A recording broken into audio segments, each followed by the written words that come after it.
Bonjour, comment passer d'une phrase toute simple à une construction riche et nuancée? Eh bien, aujourd'hui, on va justement ouvrir la boîte à outils de la grammaire française. On va explorer ensemble les mécanismes qui permettent de donner de la profondeur à notre langue. Allons-y. Alors voilà, on commence avec ça. J'ai vu un homme. Bon, la phrase est correcte, il n'y a pas de souci, mais elle est quand même très simple. C'est notre base, notre point de départ si on veut, mais franchement, il manque un paquet d'informations. Et tout de suite, ça soulève plein de questions. Qui est cet homme? Que faisait-il à ce moment-là? Dans quelles circonstances cette scène a-t-elle eu lieu? Une petite phrase comme ça laisse beaucoup de choses dans le flou. Alors, comment faire pour enrichir le propos? Et la réponse, la voilà, les propositions subordonnées. C'est vraiment ça la clé. Il faut les imaginer comme une véritable boîte à outils. Chaque type de subordonné est un outil différent. Un outil qui va permettre d'ajouter une couche de sens, plus de précision, et même une touche d'élégance. Allez, on ouvre cette boîte à outils et on commence par le premier compartiment. On y trouve les complétives. Et ça, ce sont les fondations. Vraiment, la base de la base. Si on les enlève, toute la structure de la phrase s'effondre. On va voir pourquoi elles sont aussi essentielles. Leur nom est assez parlant, n'est-ce pas? Complétives, elles viennent compléter le verbe principal. Elles sont tellement importantes que si on essaye de les supprimer, la phrase ne veut plus rien dire du tout. C'est la pièce maîtresse d'un puzzle, impossible de s'en passer. Elle joue les rôles clés de la phrase comme le sujet ou l'objet. Regardons un exemple concret pour bien saisir leur fonction la plus courante. Prenons la phrase « Je crois qu'il va pleuvoir ». La question à se poser est simple. Je crois quoi? Et là, la réponse, ce n'est pas juste un mot, c'est tout le bloc « qu'il va pleuvoir ». Et hop, ce bloc devient le complément d'objet direct, le fameux COD, du verbe « croire ». Alors, ces complétives, on les trouve sous 3 formes principales. D'abord, la plus fréquente, la conjonctive, celle qui est introduite par « que ». Ensuite, on a l'interrogative indirect, qui sert à rapporter une question, tout simplement. Et pour finir, il y a l'infinitive, qu'on croise surtout avec des verbes de perception, comme « voir » ou « entendre ». Faisons une petite comparaison rapide entre l'interrogative et l'infinitive. Ce qui est intéressant, c'est que toutes les deux ont la même fonction, COD. Mais attention, on ne peut pas les échanger comme ça. L'interrogative, elle, va suivre un verbe de questionnement, du style « se demander ». L'infinitive, quant à elle, accompagne un verbe de perception, comme « entendre ». En gros, c'est le verbe principal qui commande et qui décide du type de subordonné. Ok, on passe au deuxième outil de notre boîte, les propositions relatives. Si les complétives étaient les fondations, alors les relatives, il faut les voir comme les connecteurs.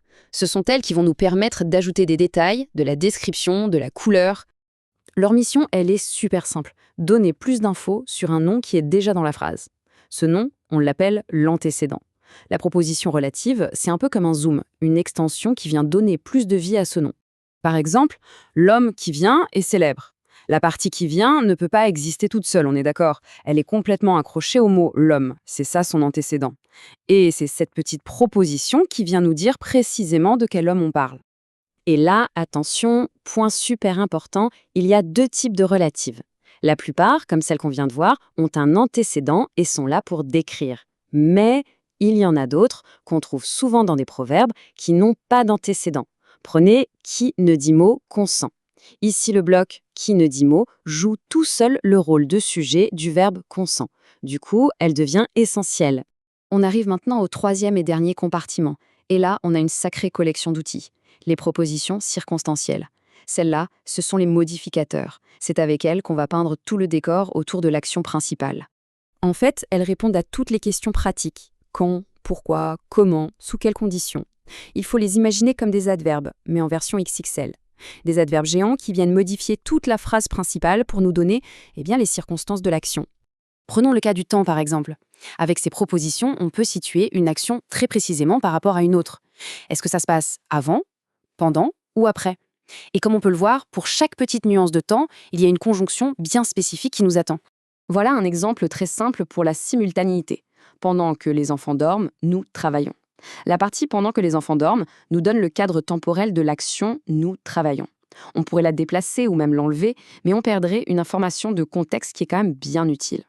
Mais attention, il n'y a pas que le temps dans la vie. On peut aussi exprimer la cause, le but, la conséquence, l'opposition ou encore la condition. C'est une palette d'outils logiques incroyables pour articuler sa pensée, pour construire des raisonnements complexes et nuancés. Et à chaque fois, il y a la conjonction parfaite pour exprimer l'idée. Et voilà, notre boîte à outils est maintenant complète. On a tout ce qu'il faut. Faisons un petit récapitulatif rapide des 3 grandes familles d'outils qu'on a maintenant sous la main, pour bâtir des phrases plus solides et plus parlantes. Alors, pour résumer, on a les complétives. Ça, c'est la fondation, l'essentiel. Ensuite, les relatives, ce sont les connecteurs pour ajouter des détails, de la description. Et enfin, les circonstanciels, les modificateurs, qui plantent le décor, qui donnent tout le contexte, du quand, du pourquoi, du comment. En maîtrisant ces 3 types de subordonnés, on détient vraiment la clé. La clé pour passer d'une communication simple à une expression articulée, précise et même élégante. Désormais, en construisant une phrase, la réflexion sera: quelle fondation poser, quel détail ajouter, quel contexte peindre. Tous les outils sont là, prêts à être utilisés.